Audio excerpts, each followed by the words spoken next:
700 పై మరి గిరిజన tribal schedule tribes మొత్తం నేడే 700 పై అయ్యి కదా చాలా మంది అందరికి చెప్తారు. కారణం మాకు తెలిసే ఇలాంటి తీర్మానం ఇలా ఆ గ్రామకీను ఇలాంటి కట్టుబాట్లు ఉండడం వల్ల చాలా జాతి మొత్తం కూడా నశించే రేపటి రోజున ఈ తీర్మానం అమలు తుంగిపోతే దొరలకోయ ఈనాటి కూడా మనం చెప్తుందా. కాబట్టి ఇది పటిష్టమైనటువంటి చట్టం. ఇది పార్లమెంట్ చట్టం. ఈ పార్లమెంట్ చట్టం మీరు నేడిగా మీరు నాకు అమలుతో మీరు ఇంకా చాలా విషయాలు తిరగచ్చు.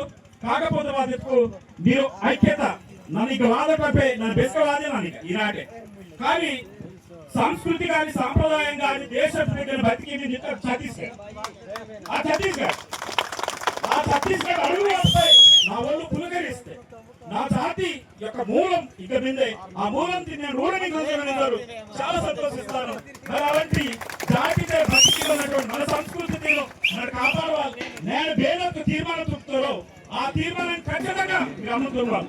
తుమ్ముపోతే బాధల శ్రమకుడికి అవుతున్నారు. ఒకటే మాట లింగాపురం ఒక యాక్సిడెంట్ జరిగింది.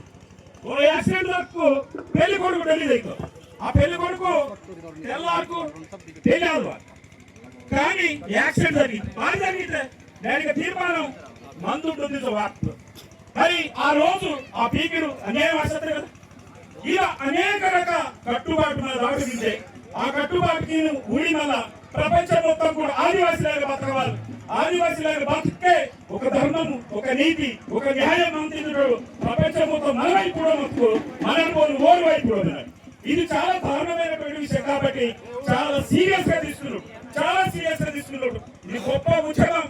ఈ ఉద్యమం కోసం మనందరూ కూడా ఏకతాటి మీద మంచి నడిపిస్తూ మన జాతి కొంతకాలం మన బతికిమంతే, మన భూమి మనకు 5 మంతే, మన అడవి మనకు 5 మంతే, మన ఉద్యోగం మనకు 5 మంత, మన మహిళలకు రక్షణ మంతే, మన ప్రాంతంలో స్వేచ్ఛ స్వతంత్ర మంత్రితో ముగిస్తున్నాం. జై ఆదివాసి.